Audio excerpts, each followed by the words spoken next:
All right, hello, welcome. The previous episode described how sodium chloride can improve halitosis, or, well, bad breath. But in this episode, we're going to conduct some more formula forensics, but this time, again, for bad breath mouthwashes. Why is this necessary? Because formulators, researchers, and consumers may not fully understand what is in a formulation. As an example, dental researchers complained. Yeah, I'm using the word complained. And I quote, the need for more transparent labeling in a recent 2025 publication in the Clinical Oral Investigations. In our view, in my view, for sure, those researchers lack the education and knowledge about ingredients and formulations in general. And this is why we do this show. Hello again, I'm Dr. Rob, and I'm accompanied by Tami as my sidekick, and you're listening to the Dental Formulators Playbook. Sounded like a little bit of a Dr. Rob rant. Yeah. Anyway, so we are doing mouthwashes again. Yeah, well, I mean, it is irritating. I mean, they're like, hey, everybody wants to point the finger. They don't want to take ownership of it, you know? But I understand that because there aren't many resources out there that can readily point you to this. Thank goodness we exist. Thank goodness. Thank goodness. Okay, so this time we're doing bad breath. Yes, that's right. And why we're doing it? Because it affects, by some reports, at least 50% of the population. That sounds low. Yeah, well, mouthwashes, super convenient. And by the way, we say mouthwashes, but sprays can also be used as well. So if somebody would rather have a dry mouth spray or just some other kind of, fresh breath kind of spray, that would work as well. So just as an example. Let's start with TheraBreath. As per the bottle. Per their bottle. They're founded apparently in 1993. And as we mentioned previously, they're now under the purview of Church and Dwight. And interestingly, they claim it's the fastest growing mouthwash brand in the US. Yeah, they put that right on the label on the very first band. This, depending on the version that you get, they don't do it on all their bottles, but they do that. So we need to figure out what's going on. But we want to look at this one because it is an EDTA accepted fresh breath oral rinse. That's the one we're talking about. We realize that they have other ones, maybe that have fluoride in them, maybe that have CPC in it for gingival benefits. We're not talking about those. We're only talking about the fresh breath. This is the malodorous. This is the sodium chloride formulations. And there are several, but we're just talking about this one. The green bottle is the green. Fantastic. So let's start with the ingredients. And the first is purified water. Yeah, well, that makes sense because it's the base. Not sure why they need to make purified. That's, because by law, you cannot use non-purified water in your formulation, but it is what it is. I think that the amount in there is probably at least 85% based on the other ingredient loadings. Maybe they're looking for brownie points. Yeah, I think they are. Yeah, absolutely. Okay, so trust us. PEG 40 hydrogenated castor oil is next. Yeah, right. Again, this was one of the ingredients that we had in previous formulations. Here it is again. It's an excellent emulsifier and surfactant that can help solubilize oils, where the oil is coming from, flavors usually. So it pulls them easier into a water-based formulation to provide some foam action. And, honestly, while this is a legacy ingredient and there are other replacements, it still works very well and it continues to be used today. So they probably use a level, I would say, less than 2.5%. Okay, so sodium chlorite is next. Yep, the magic ingredient. Yes. The hero ingredient, folks. All right. So actually, on some older versions, and I mentioned this previously, they have this trademark name of Oxyd 8, OXYD 8. That was their approach in trying to say, hey, we have our own special version of sodium chloride. Because as we mentioned in the previous episode, there's other generic brands and other competitor main brands that also use sodium chloride. So they were trying to look for, some kind of distinction. But I need to have a word about this because this is important. In general, this is disallowed for cosmetic products like bad breath rinses, right? This is not an OTC. Okay. This is not prescription strength. It's not a medical device. This ingredient is a cosmetic, and because of that, it's just part of the guidelines for industry. You can't have trademarked or patented names for ingredients because they're just ingredients. In fact, for cosmetic formulations, they don't really distinguish between inactive and active ingredients. They just say. So identifies either of those points. Yeah, these are just ingredients. Okay. They're not, Because it's cosmetic. Because it's a cosmetic. Yeah. So they don't want you to, if you are going to draw that much attention, then you better have regulatory, paperwork ready to go. What kind of paperwork? safety and performance efficacy data that you would have. But that's only if someone comes calling. Now, obviously, if you don't have a whole lot of market penetration, you're not one of the major players, nobody's going to bother you. But if somebody who does have more risk exposure, like a Church and Dwight, Who now own right? them. Yeah, the Arm& Hammer baking soda toothpaste, they're going to make sure that they mind their P's and Q's, and they're going to say, okay, let's take that off now. We don't need that. Let's just call it what it is. They're doing the right thing. Yeah, so either stabilized chlorine dioxide or sodium chloride. Either of those two you can find on the ingredient panel listings. Okay. So going back to the sodium chloride. Yes. What level might this be? If we're going to go back to the antimicrobial levels that are typically used, to clean up the chicken carcass and, part of your food packaging and stuff, the range is going to be between 500 and 1200 ppm.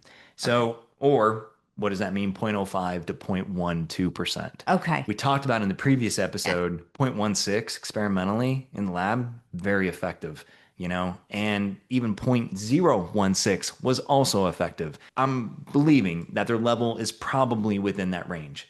Could it be maybe a little bit higher? Could it be 0.16, 0.18, even 0.2? Yeah, possibly. But they're not saying, and that's all part of the trade secret that they have with their formula, with the company. Everything's zipped up. It's like the Coca-Cola formula. You don't know what it is. And because this is cosmetic and it's not considered a quote unquote active, right? They don't have to necessarily disclose that. Exactly. Okay. Exactly. Next one is tetrasodium EDTA. Right. That might sound familiar, right? Remember when we discussed Live Fresh? I think that was back in episode 5. So long ago. So long ago when that was their secret ingredient. They called it etamethyl because it sounded cool, sounded unique, sounded, That's what they say. Sounded like, organic in nature, just, fruit of the earth kind of ingredient. Yeah, it's EDTA. It's a synthesized chemical. Yeah. That's really good at, getting iron out of the body and toxins and calcium out of the teeth, right? It can strip away that kind of stuff. But anyway, then they used it at like 2.6%, right? In the Live Fresh toothpaste, really high level. Super high. Okay, so people know, like researchers have known for at least 50 years. Again, EDTA, awesome at biofilm removal. It's also a fairly potent biocide as well against different the different microbes. But I think here, because there are concerns that you don't want to have so much that it's stripping and pulling mineral from the teeth. The chelation. Yeah, but my breath smells good. Yeah, but my teeth are falling out. It's like, don't smile. yeah, please don't smile. I think that the level here is probably going to be a lot less. I'm probably thinking maybe between 0.1 and 0.3%. And again, that's based on the other ingredients and the positioning where they're found in the label. So that's where I'm guessing. So definitely not as potent as like a Live Fresh, but definitely serving to be an adjuvant, if you will, for maybe some of the other ingredients to help deliver those ingredients to those trouble sites. And it also functions as a preservative because of its biocide properties. So it can also do that as well. So if I'm hearing you correctly, the levels that it's in TheraBreath and this mouthwash, totally safe levels. Yeah, I think this would be considered, definitely safe, definitely different. You don't have to worry about dental erosion. How about that? You don't have to worry about stripping away the minerals from that. That's right. Perfect. Yep. So the next one is sodium bicarbonate. Yeah, so for pH balancing and preservation purposes, this can be added. Kind of like EDTA, maybe helps with the biocide kind of activity, maybe helps for preservation. And we're going to need that because sodium chloride has to be a what type of solution? Acidic or alkaline? It's an alkaline. So you want your pH up. So that's going to necessitate more than one preservative. That's what I'm guessing. In fact, the more the merrier. I would think that this would probably have at least 3. So the sodium bicarbonate will also help keep the pH up. It'll also act as a preservative, and EDTA is also partially acting as a preservative. So at least we have those 2 right now. I think that the level of the bicarb probably no more than 0.1. Okay, so in a previous episode, you've said that benzoic acid is often used as a complementary pair to sodium benzoate. Is that correct? Yeah, that's right. But I don't see it here.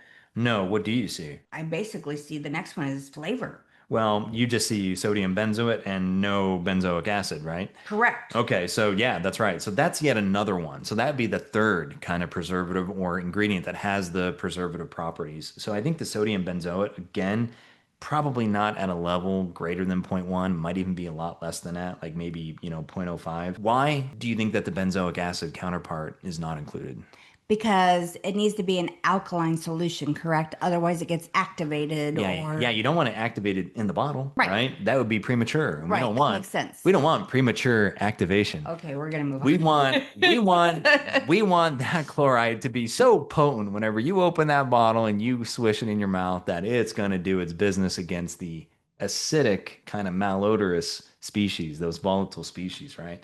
So that's what we want. And the second reason is if you have any kind of acid, especially if it's in combination with the sodium bicarb, there could be the possibility of you're generating a pressurized system because carbon dioxide is released in the bottle when an acid is reacted with sodium bicarb or sodium carbonate, either one. And nobody wants a pressurized bottle. You're gonna open that up, your whole face will be will be clean. Okay, so At least it won't stink. moving on. This one's always frustrating for me. It's one word, but I know it's loaded. Flavor. Yeah, so in older versions, right? So like this is like slightly older bottle that we have that we're looking at. It'll actually list peppermint oil. But on some of the newer versions that are out, they keep that as a secret. They don't know what the flavor is. It's probably peppermint oil. But is there citric acid in it? I don't know. Probably not, because you want to keep your acids to a minimum, as we discussed. Right. Is there alcohol in it?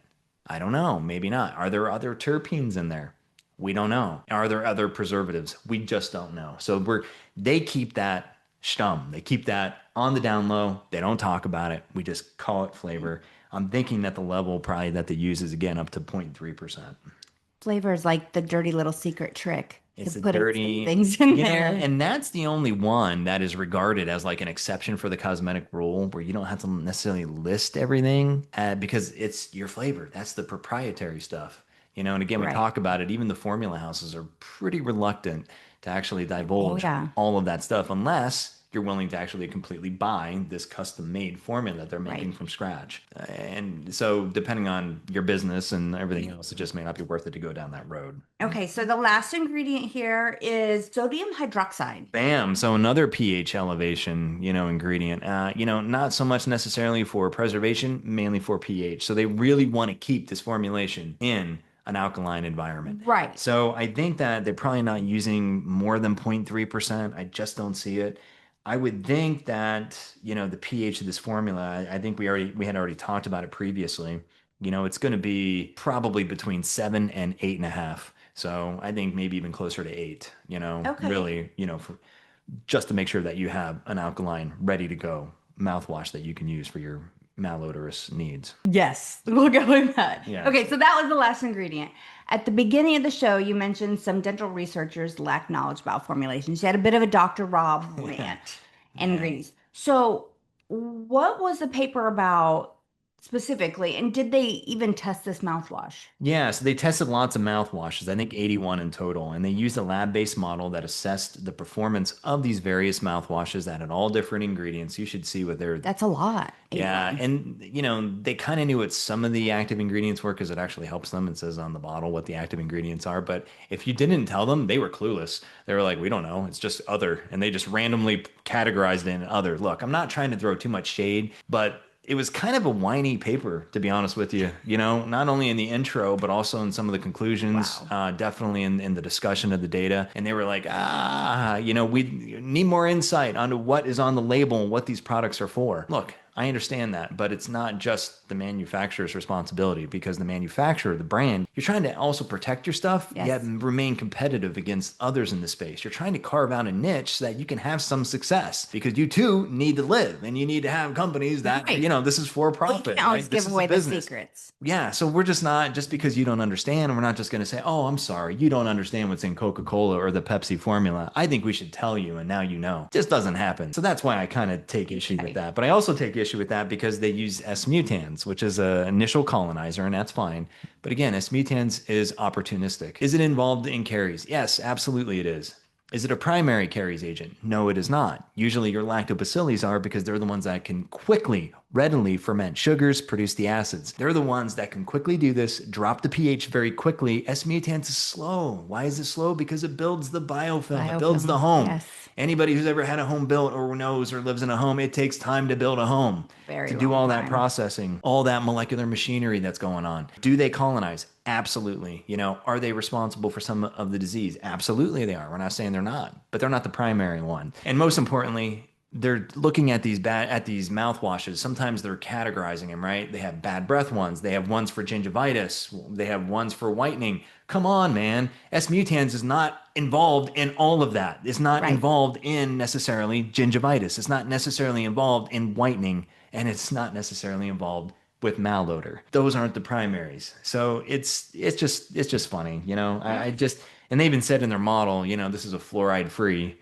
We looked at fluoride-free mouthwashes. They were very specific, and yet they then turned to S. mutans, and they looked at the efficacy of these products with respect to planktonic single-species models. Not even kill time assays. They did bactericidal ones. They did biostatic ones with minimum inhibition concentration, and then they looked at, well, does the S. mutans produce a biofilm? Again, I think it's a good start, but you can't have the opinion that you're going to complain about stuff if you yourself aren't even using the appropriate species. If you're And not you being yourself. yeah, you're not even using the appropriate species, and you don't even know how these ingredients are even interacting and how they even work. That's the issue that I have. So Makes sense. so from somebody who is interested in industry and knows about this formulas, that would be kind of a, I understand. it's a burr I don't like. So So what did they find out? yeah, so why don't we just talk about it, So they found that it did have good efficacy against S. mutans in these planktonic models. And so, but again, are we really surprised?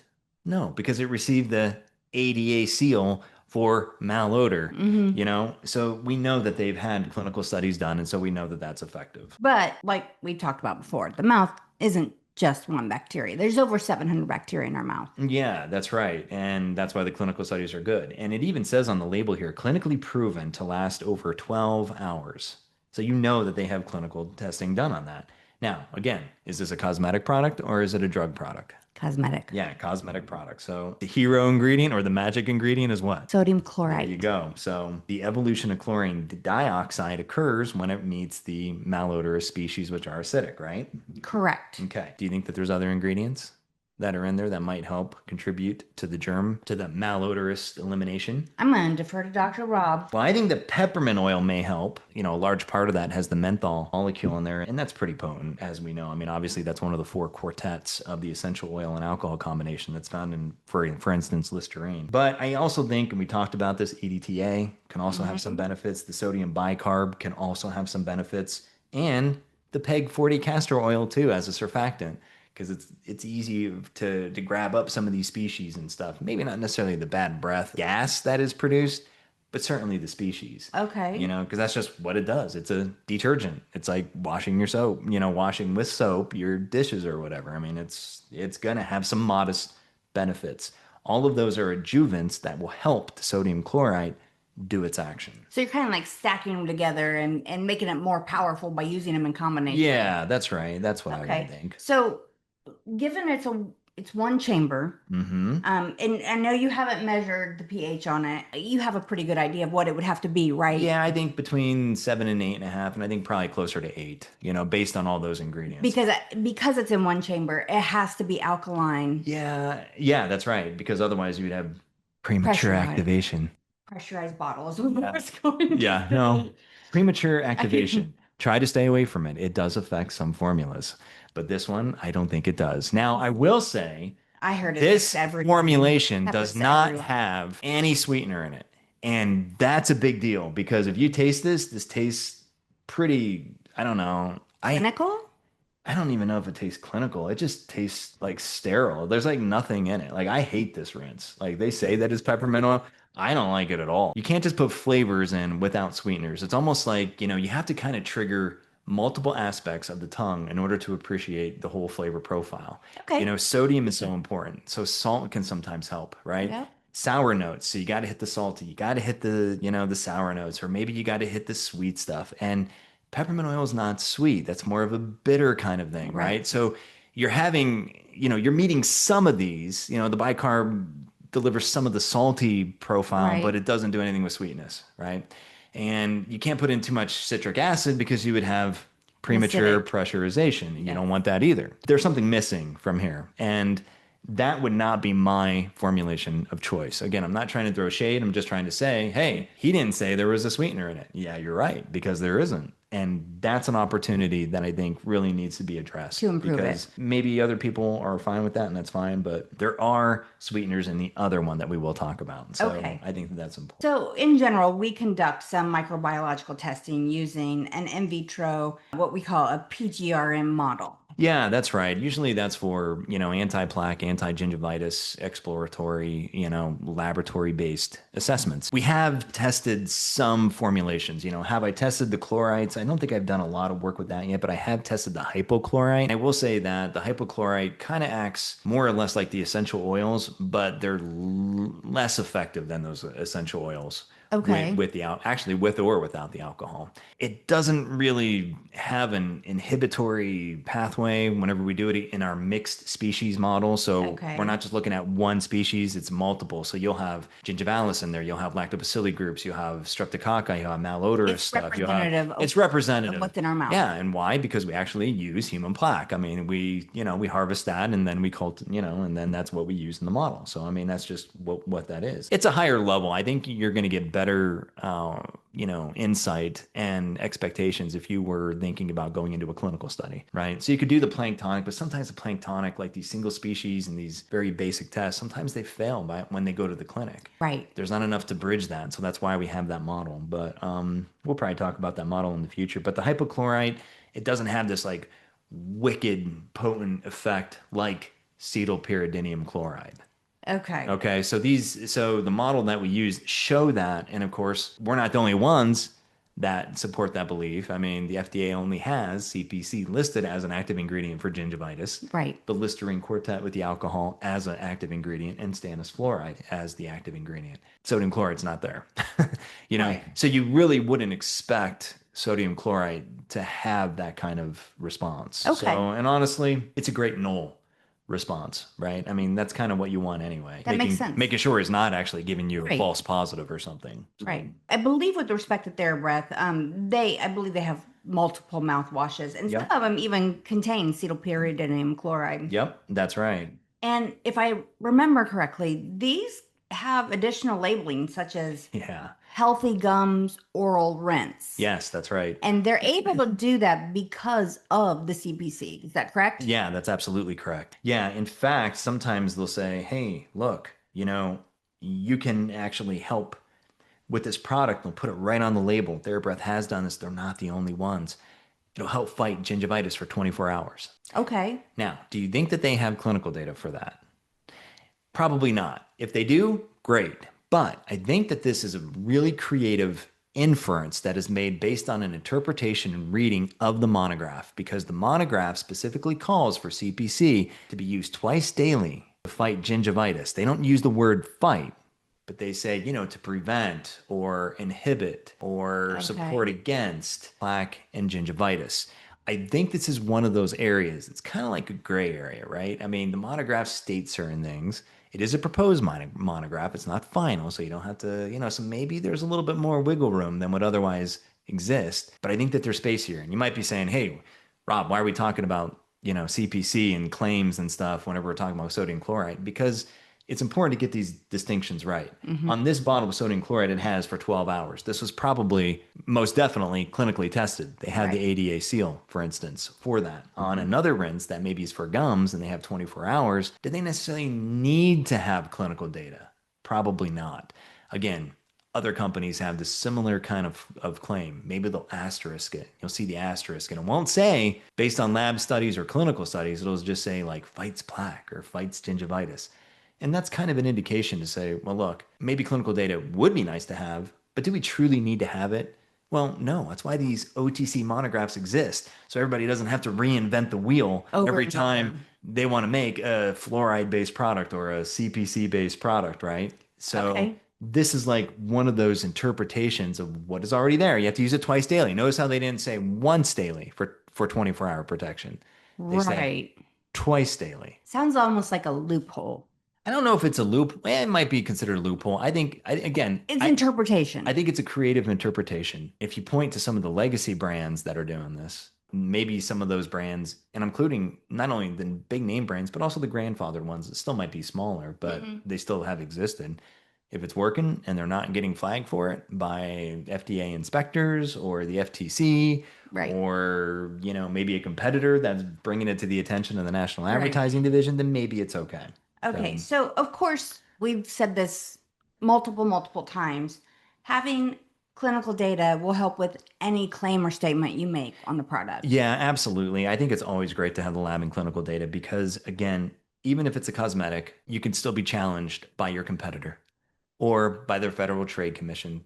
Or even an FDA inspector. They want to come and say, hey, look, I would like to see your dossier in this product. We're looking at, in addition to the manufacturing process and all those quality controls that should be in place, we want to know what other testing do you have in your dossier, in your portfolio here Said of before, products. if you're going to say it, claim it, If you're going to say put it on a so, label, then you need to have just, data. by default, just put data. Is it a little bit redundant sometimes? Yeah, maybe. But then again, where's the harm in that? You spend a bit to get more data that can give you more confidence, that can give the consumer more confidence. So get it tested. I like it. Yeah. I like it. Okay, so we're gonna switch gears and we're gonna look at the two compartment. Yes. Yes. So this is basically, they call this point of use mixing. This one is called, I'm gonna read it. SmartMouth. It's very specific and they have these all capitalized. So I'm guessing this is all kind of part of their name. SmartMouth, original, scientifically proven, smart zinc technology.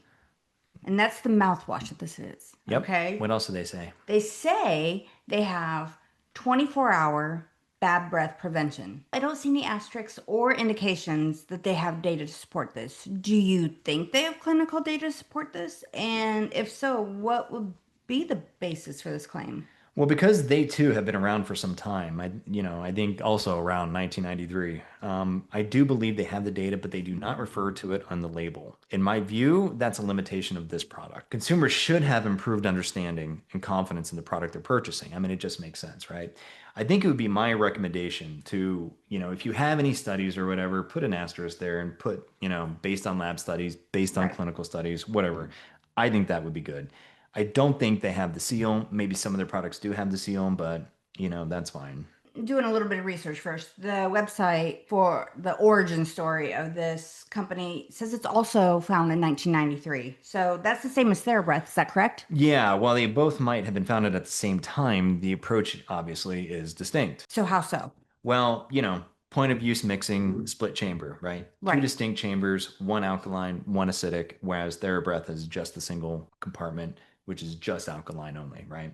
So I think that's important. The second part is, SmartMouth uses zinc to activate that chloride. We discussed that in the prior episode. Now, here's a little background though that I find that's interesting, and I don't know how truthful it is because if you go to the SmartMouth website, they all talk about this Dr. Marvin Cohen. I never met him. I'm sure he's an outstanding scientist in the space of bad breath. That's fine, but I don't think he's the only one. And so, and why do I think that? Because I was doing some patent searching and stuff, and I'm inclined to believe that this company was also partly founded based on the work from Dr. Israel Kleinberg. And he recently passed away, 2021, right? A few years ago. But he has patents in this space that talk specifically to two compartments, zinc activated technology. I'm not saying the other guy, Dr. Marvin Cohen, doesn't have it. He also has patents. Some of those have come even after Kleinberg's patents.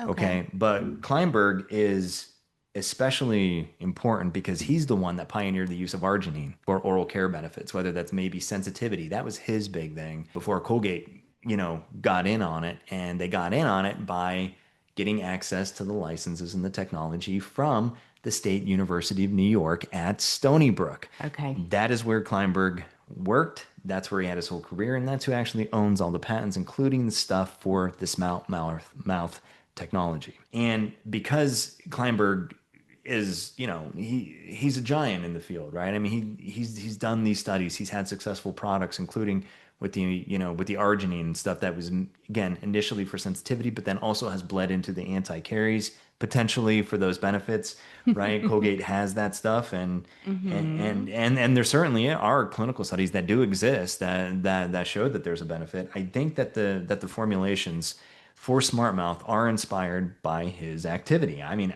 I think that that's kind of interesting. So, one of the particular patents that he has, I find it really interesting because he has a ton of claims in that patent. Patents have the body, which describe maybe your experimental, section, maybe this any studies that you have used, maybe describes formulas as an Okay. example, and it describes the fundamental need, and it does all this, right? So that's all part of it. But then at the end of the patent, you have all your claims, and the claims are what give the patent its juice.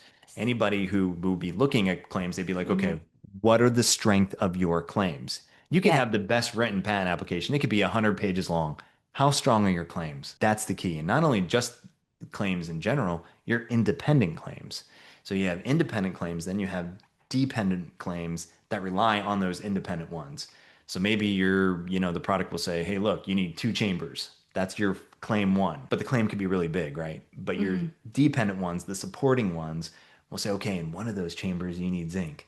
Right. In That one of makes those sense. chambers you need chloride or something like That would that. be the dependent. Yeah, there's a lot of skill, craft that is used by patent attorneys, patent agents, inventors to describe and craft those claims so that they can be all encompassing as broadly as possible, you Makes know. But sense. anyway, Definitely. I'm digressing a little bit, but the take home from that, one of his patents are that he has some of the most claims that I've ever seen that would be more or less geared toward an over-the-counter personal care product. How many claims do you think? I think I've seen 30, 40 Yeah. most. How about 397? A lot. 397 claims. And again, most of these are dependent claims that do support, the main claims that they're talking about. It makes sense if you have that many claims, if you have a very knowledgeable organization that has deep pockets and that Mm-hmm. can help, support that. So, an example would be a university's foundation, the size of State University of New York at Stony Brook. There's actually a great history with Colgate actually licensing technology even back in the 50s and 60s, 1950s and 60s. So, I mean, there's a huge established relationship with that. So, are we really surprised that Colgate introduced the arginine technology? No, there wouldn't be, because they are lots of It's coupled with that. legacy, relationship, Mm-hmm. value that they would automatically be working with a university like that. And then the second part is, do you have a strategic business partner that can help accommodate the cost that it's going to take to upkeep those patents? Because you get a certain number of claims for free, or I should say included in your filing and maintenance of these patents. The more you get outside of that, then you have to pay for those. So the State University of New York or whoever's reimbursing the State University of New York for management of that patent, they're the ones that are paying for that claim. So, So the it's significance expensive. of Yeah. 397 Yeah. is It can they're get paying for a yeah, lot. and that's just one of his patents. And there's several of them. Again, this Dr. Cohen has some, and Kleinberg has some, and I'm sure Kleinberg had a hand in this product in this company for sure. Okay. So, why is that even important? Because, well, all of that can show you that there is significant amount of research that has gone Yes. in to making products like this. Not always, but for sure. But that can also be, is it over engineered? But then it could also be, is that, contributing to the overall cost of the product? Yeah. Because you got to make up that cost somewhere. Yeah. So these are just things to think about. If you're a formulator, if you're a brand, if you're a scientist, if you're a researcher, if you're in marketing, all of this, if you're in the legal aspect of this, whether you're a patent agent, a lawyer, licensing special, I don't, whatever it be the You case, know, all of this is so important. we've discussed various aspects of patents and your patents and others' patents and all that good stuff. I never knew that about claims. I did not know you get to a certain amount and you actually have to pay to be able to make those claims. Yeah, you just pay additional Jeez, fees really to keep those playing, to keep that that's crazy. that patent in force. And so you can imagine 397, it's going to be expensive. That's a So lot. Okay, so I'm going to say that that probably means the SmartMouth approach is definitely distinct. It's definitely distinct, Relative you to know. their breath. And I'm gonna say, based on the scientists that contributed to this, okay, Yes. Dr. Kleinberg is not a flash in the pan, you know. He's a major He's a very contributor to all of it. established, yeah, exactly, scientist in the space. I trust that this works. Okay, so although they don't have clinical data or, laboratory Right. data referenced on the label, I think it's probably okay. We Okay. have to trust that, and I'm not saying Those that rare everybody's, it is. Yeah, it is one of okay those with times. that. I am okay with that. Now, if it was my product, I would still want to reference it because if you had the data, reference it, you Okay. know? Yep. So TheraBreath was a single compartment. This is dual compartment. So let's look at the ingredients then and kind of see how they're different. Yep. So first up, we're going to do one compartment at a time. I see, of course, purified water. Yeah, the base. Probably in that particular case, in the one, it's going to be at least 85%. Okay. Sodium benzoate. Yeah, that's your preservative again, right? Probably level maybe up to zero point 0.1. Okay. Sodium chlorite makes sense. Yeah, hero ingredient. I don't think it's going to be more than 0.1%. It might be. If it is, it's going to be 0.1 to 0.15. Who knows? Okay. Maybe zero point 0.8. Again, these are trade secrets that are going to be kept, and they're lock and key, Of you know? course. Benzoic acid. Yeah, and that's for preservation purposes. So, we talked about it. Usually it accompanies benzoate. Okay. Would I have used that in my formulation of sodium chloride? No, I wouldn't because I don't want premature activation. But at the same time, the level is probably low enough that it's maybe okay. I would say probably it's less than 0.05%. Because if it was higher, then as you so aptly and eloquently said, it would activate the sodium chlorite prematurely. Yeah, that's right. Okay. For that specific compartment, what do you think the pH is? I think it probably is going to be around, between 7 and 8.5 because I don't see sodium hydroxide in there, because I don't see sodium bicarb in there. I don't think it's going to be as high as what it would be in a single compartment for Okay. the TheraBreath. But they So still need to keep it in an alkaline they state. still need to keep it at least greater than 7. Absolutely. Okay, because of the sodium chlorite. Yeah, but I'm Okay. I'm thinking that it might be close to 7. Okay. So the other compartment has a lot of ingredients. Let's Yeah. start with purified water. Yeah, here again, it's the base, but I think it's a lot less because of the next ingredient. So I think that it's going to be between 50 and 65%, I'm guessing. Yes, and then the next ingredient is one of your faves, glycerin. Yeah, glycerin, probably up to 25%. Okay. You need that for humectant and mouthfeel Yes. purposes. It just feels better. Like, remember when I said I tasted this and it just tasted sterile? Yeah, I remember your reaction. They, You said, I "Yuck." mean, they don't have humectants in this formula and they don't have sweeteners. They don't really So try to they don't, enhance the feel. no. So, that's nice that it's dentist formulated, but you can do better, because just because things are dentist formulated doesn't mean A, that they always work. This is another big one. I know that they mean well, but it doesn't mean that they necessarily work. And I'm not saying that doesn't work. It obviously works, but there are other dentist formulated products that do not work. And then number two, is it reaching all the sensory aspects that are needed? The one thing that is really great about this, it's well preserved. Oh, there Too you many go. dentist formulated products right now that are on the market, too many are not well preserved. They are not able to withstand microbial contamination that just happens as soon as you open it. You're touching it, well, the Right, microbes right, everywhere. right. Anyway. The next one is your fave, Paloxmer 407. Yep, love it. It's that tri-block copolymer. We discussed this in great detail in episode 13. Remember, this is like you have PEO blocks sandwiching the middle block, which is polypropylene oxide. And so, yeah, that I think it's a great alternative to PEG 40, the hydrogenated castor oil. Do you see that on the ingredient list there? No. No. So whenever you don't see the hydrogenated castor oils, you can almost assume that you're going to have some of these peroximers. Okay. They have nice foaming properties, so they can act as a surfactant, but most importantly, they're great emulsifiers. They can take those oils, usually from the flavors, and have them mix nicely uniformly into the water base. You So said in a previous episode, I believe, that people are moving more away from the peg and moving more towards paloxmers. Yeah, I think so. Ploxamers are a bit more expensive, but I just think that their utility is just that greater, you know. Plus, there are some additional benefits that ploxamers might give in the mouth. Yeah. Okay. I think the use level here, though, and I won't talk about that right now, but the use level would probably, in this case, because of its position in the ingredient panel, I think it's going to be maybe around 5%, up to Okay. 5%. It could be less than that, but I bet you it's much higher than zero point 0.1. Let's put it that way. Right, right. So next is propylene glycol. Yeah, propylene glycol is often associated with PEG 40s if need be, again, to help emulsify, to help pull those oils into the water-based formulation. Otherwise, oils and waters, they don't They mix, don't mix. right? So you got to pull them in. So the ploxamers do that, the PEG 40s do that, and so does the propylene glycol. I think that it's going to be no higher than 3%. This looks like is another ploxamer. 124. Ploxamer 124. Yeah, this is interesting. Usually 407 and 188 are used in traditional mouthwashes that are used mostly for gingivitis. Toothpaste can use 407. Great. I love using 407 in toothpaste. I think it's an awesome emulsifying agent. Again, has surfactant properties, emulsifying, and sometimes it can help protect certain ingredients that you need protecting because it can form, there's all these different micro arrangements with these tri-block because you have long polymers that have distinct characteristics. In this particular case, this one has 11 chains of polyethylene oxide on either side of the sandwich, and then there's 21 repeat units of the polypropylene.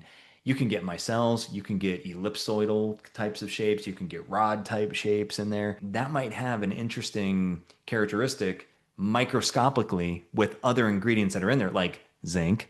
You know, it might help protect it, for instance, or maybe it helps solubility. You know, maybe it helps mouthfeel.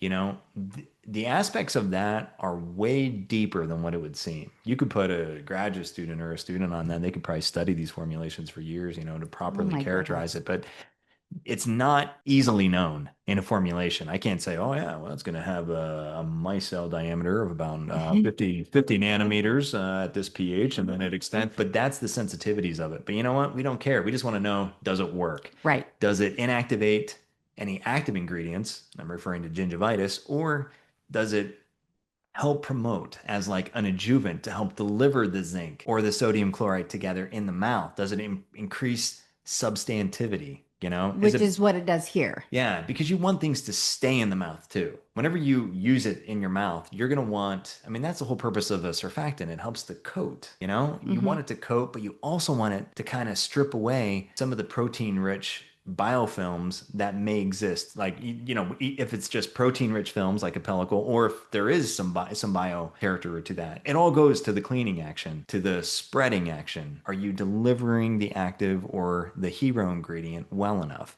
Okay. And so this is good. I think that here the level is probably up to 1%, but Okay. I think it'll be less than that. So here's a main difference in the next one, zinc chloride. Yeah, again, so we're gonna call this the hero ingredient. Again, this is the hero number two, right? Because this is zinc activated technology. So they're Hmm. using zinc chloride. And you know, zinc chloride is highly soluble, goes into solution very easily. I think that the upper limits, we're gonna have to refer to the 2018 Scientific Committee for Consumer Safety on how much zinc should be used in water soluble oral hygiene products. And they actually refer to, well, what is the dietary recommendation of zinc? And they kind of backtrack and say, it's almost like they reverse engineer and say, well, I think up to maybe 1% of zinc would be safe in an oral care product because what happens if a child were to consume that product? Okay. You know, we won't want them getting their recommended daily intake of zinc if they swallow 130 mil, Right. volume of solution, So I think that from a safety perspective, it's probably no higher than 1%. But we can also look at some other monographs that do exist for drug ingredients for debridement or for relief of any kind of sores and stuff. Zinc chloride is called forth for that. And they have levels between zero point 0.1 and 0.25. Is an astringent? Yeah, it is. So it'll help dry it up. And like if you have an open wound in the mouth, just like a canker sore or something, you're gonna want that to be attended to. And astringent solutions are sometimes used to help, Okay. I don't know, wound clean if you think, or make it astringent, debride it, get rid of the dead cells so that they don't start serving as a basis for biofilms to start Okay. forming And those biofilms would be opportunistic, pathogenically, So I think that as low as 0.08, and that's based on one of Kleinberg's patents, but no higher than 1%, I think we have a giant middle ground. I'm probably going to say it might even be around zero point 0.5, Okay. potentially. Hit the middle. Yeah, we'll just say that. Okay. Well, the next one's one I never like. It allows people to, or manufacturers to hide things. It's flavor. Yeah, so although the bottle doesn't say alcohol free, then maybe there's alcohol in it, but maybe Yeah. but maybe there isn't. Okay, they don't draw attention to it, nor do they not draw attention to it. You know what I mean? Like Yeah. it's like one of those things where they kind of just leave it silent. If it's alcohol free, all the time whenever you see like a CPC rinse or even Listerine rinses, they will be very specific if it's zero alcohol. Yes. Like they will go to great lengths. That'll be one of the main advertising points on the label, not just on the Because it's website. important to some people. Because it's important to somebody. They don't say it here. And I'm not saying there's going to be a lot of alcohol in the flavor system. Again, the flavor level, probably 0.3%. Alcohol probably wouldn't be a ton. Like it'd be way less than 1%. Right. So, what are you doing? Still, could be used in there. Terpenes could be in there. Maybe some citric acid in there. Maybe some preservatives like a benzoic acid. Who knows? A sodium benzoate. Or other preservatives that we don't know. Some flavor houses still use parabens in their Okay. stuff. Some flavor houses use sorbates, and you have to watch for the sorbates because the sorbates can lead to discoloration if the temperature goes too high in the presence of other certain ingredients that can activate that. Ascorbic acid is one of those. Wow. Some of these other, citric acid is another one. We're going to take the high road here and say, hey, the 0.3 is all good. Maybe it's all peppermint oil, maybe there's some terpenes, but I think that that's where it was. And because it's 0.3 and the zinc chloride is listed before that, and again, for cosmetic ingredients, it's supposed to be from higher to lower, but does everybody adhere to that listing? They should. I'm thinking that they probably should. That's why I'm thinking that the zinc chloride could be 0.5. Okay. Because it's listed That makes just sense. before the Right. flavor there. So that's what I'm thinking. Okay. Next is sodium benzoate. Yeah, so you already know about that. Preservative, no likely. I think probably up to maybe 0.1, but I would probably say maybe less than that, maybe 0.05. Okay. And then benzoic acid. Yep, 'cause that's its partner. Exactly. And that's, you always say they go hand in hand. Yep. Then sodium saccharin. So this one has a sweetener. Yeah, that one has a sweetener, so this is going to taste better, right? Just automatically. I think probably up to 0.5%, but it could be lower. It could be 0.1 even. Okay. And next is sodium chloride, which again, you said can speak to the taste of it. Yeah, definitely. This can be used for preservation salt. It's a preservative, It's probably not used in huge amounts. I would say probably less than 0.3%. But I think it's done deliberately, not only for preservation purposes, but also for masking maybe the astringent or metallic-like Okay. taste of the zinc chloride. Right. But I think it goes better with the overall taste profile anyway. Again, our tongue. Sensitive to salts like sodium in particular, like potassium chloride just wouldn't taste good. Potassium salts taste awful, right? So sodium would be better. They have saccharin in there, getting the sweetness in there. It's trying to overcome this zinc kind of astringent metallic like bitter taste, and I think it could do that. And the flavors might also probably help with that too. Okay. Next is benzyl alcohol. Wow, yeah, another preservative, right? But this one's interesting because it has some notes that maybe some people describe as having like a nut-like flavor. Oh. So again, it might even be in there not only for preservation, but for actual flavor profiling too. Again, I don't think it's going to be high. I would probably say less than 0.1. Okay. D and C yellow number 10. Yeah, pigment, right? I'm guessing 0.001% to maybe even 0.01%, depending on the source, right? Just like how we talked about Definitely. previously with the mouthwash, you can have something that says it's FD&C blue 1, which I think is the next one, right? Yes. Depending on the source, the pigment concentration can vary by an order of magnitude or more. So Yes. I'm going to assume that these are high quality pigments, let's say 0.001.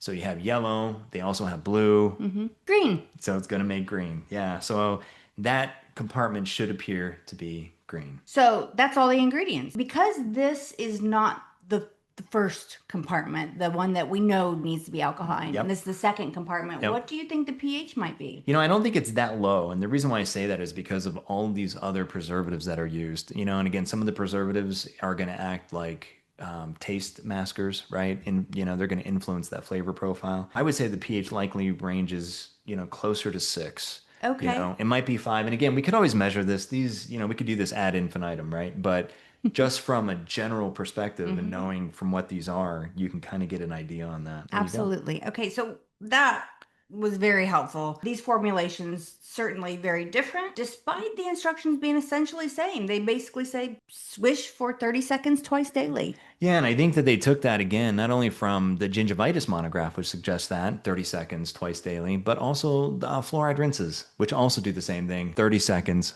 twice daily. Sometimes once daily, depending on the concentration in the fluoride rinse. We haven't really talked about fluoride rinses yet. I think that's the case. What do you think? I mean, do you think that's appropriate for consumers' patience and duration? Brushing teeth for 2 minutes is sometimes a challenge for all of us, but 30 seconds to swish, I think, is completely reasonable. Yeah, I think that's right. It's okay.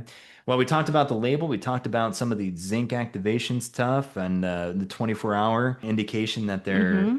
I don't want to say indication because that's like a drug base, but the marketing claim of 24 hours here on this cosmetic product. Again, these are both cosmetic products, but there are definitely distinctive differences, not only with the mechanism of action, what they're trying to treat, but how they treat it, and inherent formulation differences.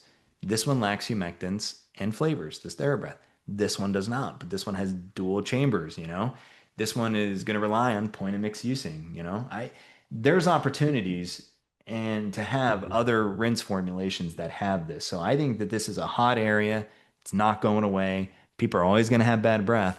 And I mean, that's just a fact of life. So there are opportunities in this space. And with that, I think that winds up this episode. So now you got your formula forensics, sodium chloride style here. I think that was pretty good. There's a lot of differences between these. They're both effective. Yeah, they are both effective, Get your stuff tested. Get that stuff. If you're a formulator, if you're a brand, get it tested. There's a lot of opportunity here, I think. So, all right. Well, we hope you've enjoyed this. Please reach out with questions or comments, and we will address them hopefully in a future episode. And in the meantime, we thank you for listening, and we hope you have a wonderful day. Thank you. This is Dr. Rob and Tami signing off. Thank you. Bye-bye.